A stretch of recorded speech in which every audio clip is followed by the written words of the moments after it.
Hello everyone, welcome back to another video. HP TGT and GBT commission 2025 की series को continue करते हुए इस वीडियो में हम टीजीटी आर्ट्स कमीशन का प्रीवियस ईयर पेपर हम इस वीडियो में डिस्कस कर रहे हैं। हाफ सेक्शन हमने प्रीवियस वीडियो में डिस्कस कर लिया था, तो उसको भी आप जाके देख सकते हो। हर क्वेश्चन को हम डिटेल में डिस्कस करेंगे, तो आप वीडियो को पूरा देखें। स्टार्ट करते हैं फर्स्ट क्वेश्चन से। पहला क्वेश्चन है, who was the founder of the Kuka movement?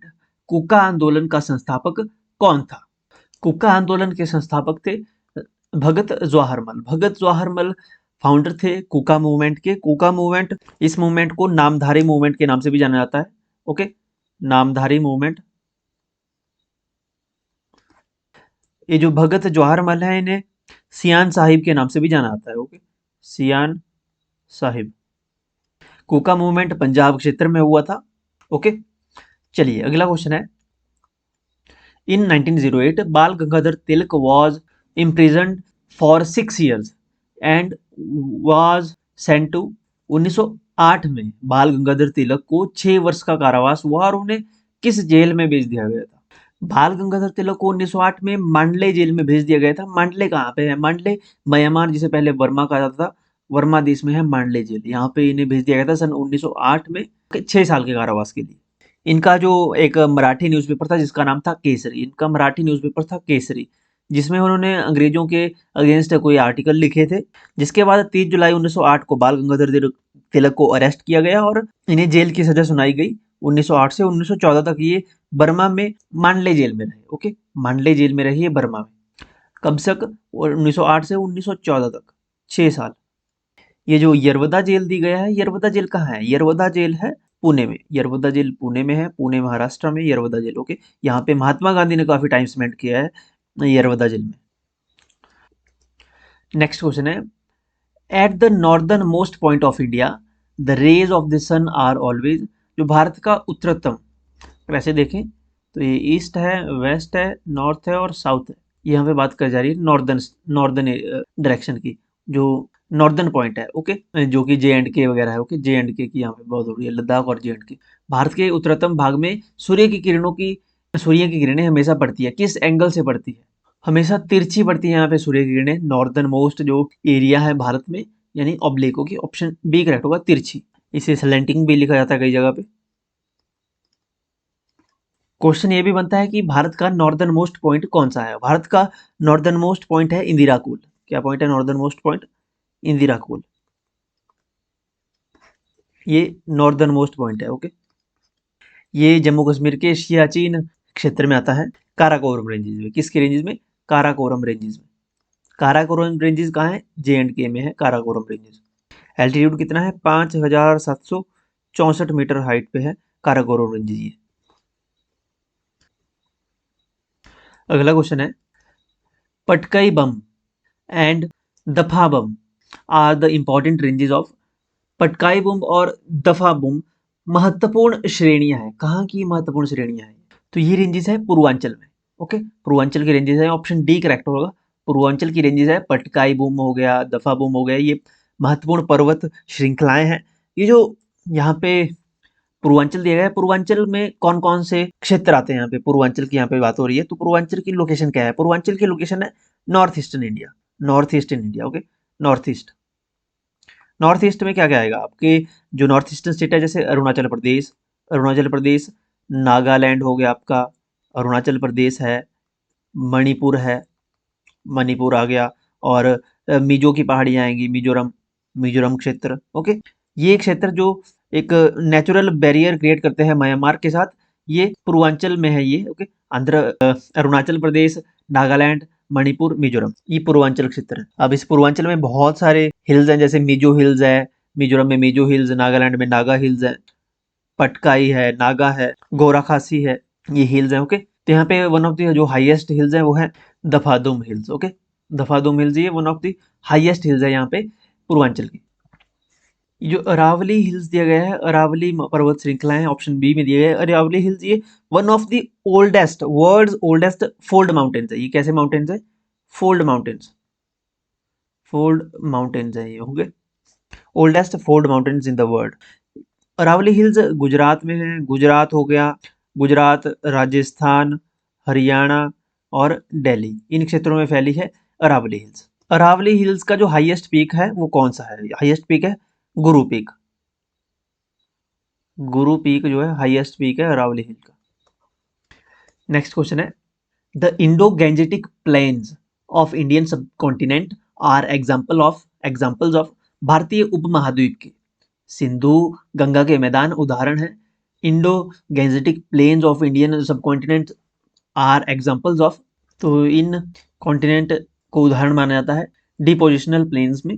Okay, option A correct होगा। Indo Gangetic plains of Indian subcontinent are examples of depositional planes.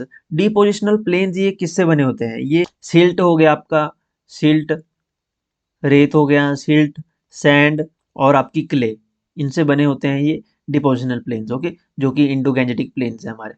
किसके किससे बने होते हैं? ये जो डिपॉजिट्स आते हैं इंडस, गंगा, ब्रह्मपुत्र नदियों से और इनके ट्रिब्यूटरी से, इनसे इन प्लेन्स की फॉर्मेशन होती है। ये काफ़ी फर्टाइल है और सिग्निफिकेंट फीचर है इंडियन ज्योग्राफी का। ओके, यहाँ पे सबसे ज़्यादा पॉपुलेशन भारत की इन्हीं क्षेत्रों में रहती है।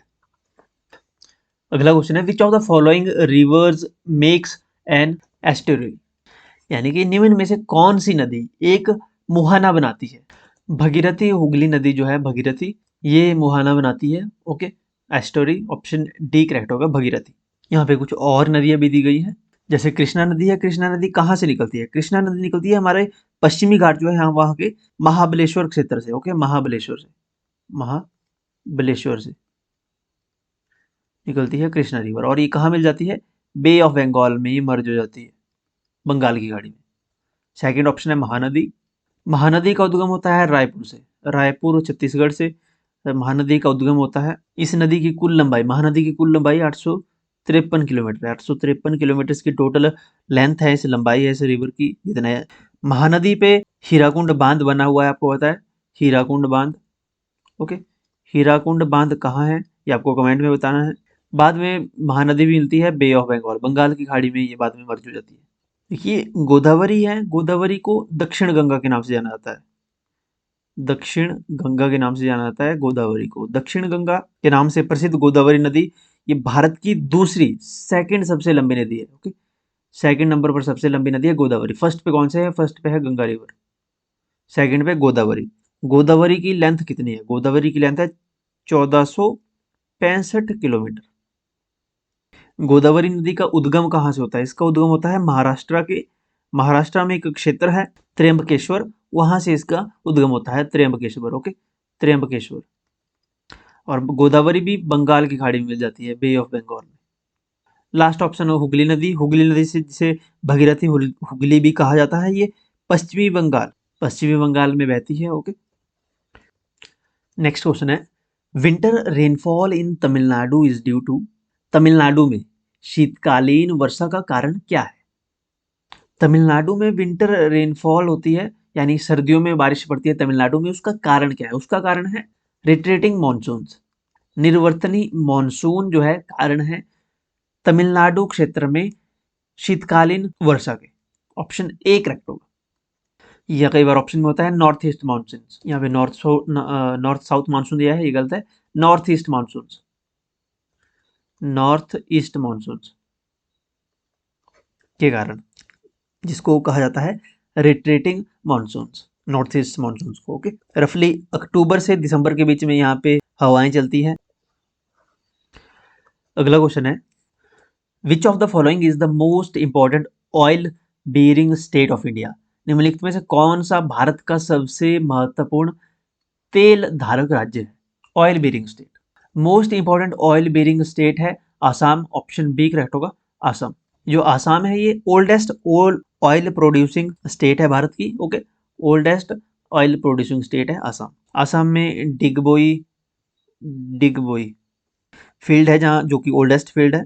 पेट्रोलियम राइजिंग स्टेट्स यहाँ पे जो ऑप्शन में दी गई है, ये सभी पेट्रोलिंग राइजिंग स्टेट है। जैसे महाराष्ट्र है, पेट्रोलिंग राइजिंग स्टेट है। आसाम है, तमिलनाडु है, अरुणाचल प्रदेश है और गुजरात है, बिहार को छोड़ के। ये पेट्रोल राइजिंग स्टेट्स है, petroleum rising states. Okay, next question है, Koderma in Jharkhand is famous for, Jharkhand में कोडरमा प्रसिद्ध है, किसके लिए फेमस है कोडरमा झारखंड में?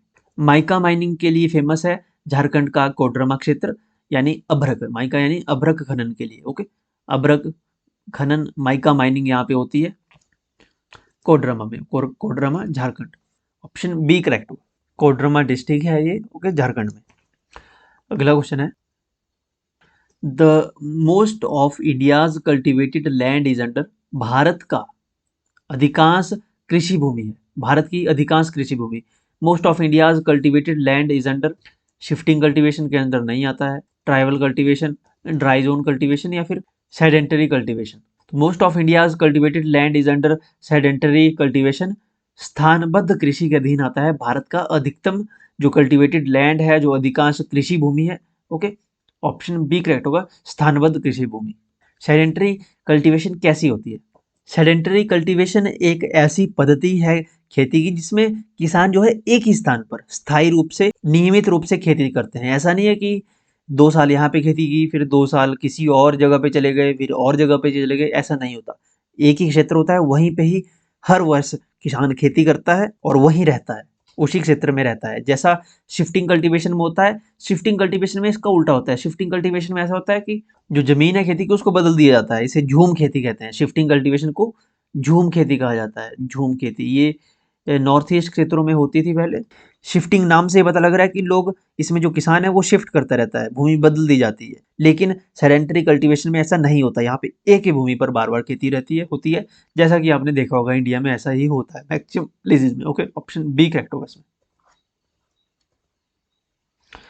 अगला क्वेश्चन है, which of the following ports is not situated on the western coast, निम्न में से कौन सा बंदरगाह पश्चिमी तट पर अवस्थित नहीं है? टूटिकोरिन जो पोर्ट है ये वेस्टर्न कोस्ट में नहीं है। टूटिकोरिन ये जो पोर्ट है ये ईस्टर्न कोस्ट में है। ईस्टर्न कोस्ट में है, ये कहाँ पे है? ये तमिलनाडु में है, तमिलनाडु स्टेट में है। ओके, ईस्ट कोस्ट में। इसके अलावा कोच्चि पोर्ट है, मुंबई पोर्ट है, न्यू मैंगलोर पोर्ट है, ये वेस्टर्न कोस्ट में उपस्थित हैं। ओके, ऑप्शन इसमें ए करेक्ट होगा। टूटिकोरिन जो पोर्ट है ये ईस्ट कोस्ट में है, ये वेस्टर्न कोस्ट में नहीं है। नेक्स्ट क्वेश्चन है, seaweeds are important source of, समुद्री शैवाल महत्वपूर्ण स्रोत है, किसका स्रोत है महत्वपूर्ण स्रोत? जो सी वीड्स हैं यानी समुद्री शैवाल, समुद्री शैवाल महत्वपूर्ण स्रोत है आयोडीन का। Seaweeds are important source of iodine, जो कि एसेंशियल होता है थायराइड फंक्शन के लिए। इसमें अदर वैल्यूएबल कंपाउंड्स भी होते हैं, जैसे मिनरल्स हो गए, विटामिन हो गए, ओके, वो भी इसमें पाए जाते हैं। जो सी वीड्स होते हैं समुद्री शैवाल होता है। सी वाटर आपको पता है समुद्र का पानी खारा होता है, सॉल्टी वाटर होता है, तो जिसके कारण ये है जो सी वीड्स हैं ये काफ़ी डाइटरी सोर्स बन जाते हैं। नेक्स्ट क्वेश्चन है, the Jarawas are tribes living in, Jarawas are tribes living in, Jarawas एक आदिवासी हैं, एक आदिवासी समुदाय है, ये जो निवास करते हैं, कहाँ निवास करते हैं? जरावास आदिवासी समुदाय ये लिटिल अंडमान में रहता है, अंडमान आइलैंड में ये ट्राइब पाई जाती है। ऑप्शन डी करेक्ट होगा। ओके, जरावास अंडमान आइलैंड के ट्राइबल कम्युनिटी है। ऑप्शन में अरुणाचल प्रदेश दिया गया है, अरुणाचल प्रदेश की एक कम्युनिटी है जो कि लार्जेस्ट ग्रुप है अरुणाचल प्रदेश का, नाइसी उसका नाम है, नाइसी ट्राइबल ग्रुप है। ओके, नाइसी। इसके नाइसी के अलावा एक ट्राइबल ग्रुप है आदि, इसके अलावा एक है मोनपा। ये ट्राइबल ग्रुप्स हैं अरुणाचल प्रदेश में मेनली। नेक्स्ट क्वेश्चन है, the prime meridian passes through, मुख्य यामोत्तर गुजरती है प्राइम मेरिडियन। प्राइम मेरिडियन क्या है? प्राइम मेरिडियन एक रिकॉग्नाइज्ड 0 डिग्री लाइन है लॉन्गिट्यूड की। ओके, 0 डिग्री लॉन्गिट्यूड लाइन है prime meridian, prime meridian line. Okay, जैसे अर्थ है इसमें बहुत सारी लॉन्गिट्यूड लाइंस हैं, लाइक ऐसे। ओके, इस प्रकार से। तो जो 0 डिग्री पे जो लॉन्गिट्यूड की लाइन है, यहाँ पे जो 0 डिग्री पे है, इसे प्राइम मेरिडियन कहा जाता है। ये 0 डिग्री पे है। ओके, 0 डिग्री लाइन है, इसे प्राइम मेरिडियन लाइन कहा जाता है। 0 डिग्री लॉन्गिट्यूड पे है ये। यहाँ पे है ग्रीनविच। ओके, इंग्लैंड का Greenwich, north pole, south pole, बीच में आ गई इक्वेटर। Okay, equator. तो ग्रीनविच से होकर गुजरती है मुख्य यामोत्तर, जिसे इंग्लिश में प्राइम मेरिडियन लाइन कहा जाता है, 0 डिग्री। ओके, यहाँ पे है ग्रीनविच। ऑप्शन बी करेक्ट होगा, ग्रीनविच से होकर गुजरती है। एंड लास्ट क्वेश्चन है आज का, which strait connects Red Sea and Indian Ocean, कौन सी जल संयोजी लाल सागर और हिंद महासागर को जोड़ता है? रेड सी और इंडियन ओशन को जो स्टेट कनेक्ट करती है वो है बाब अल मंदेब स्टेट। ऑप्शन ए करेक्ट होगा, ये स्टेट है, ये जल संधि है बाब अल मंदेब जल संधि।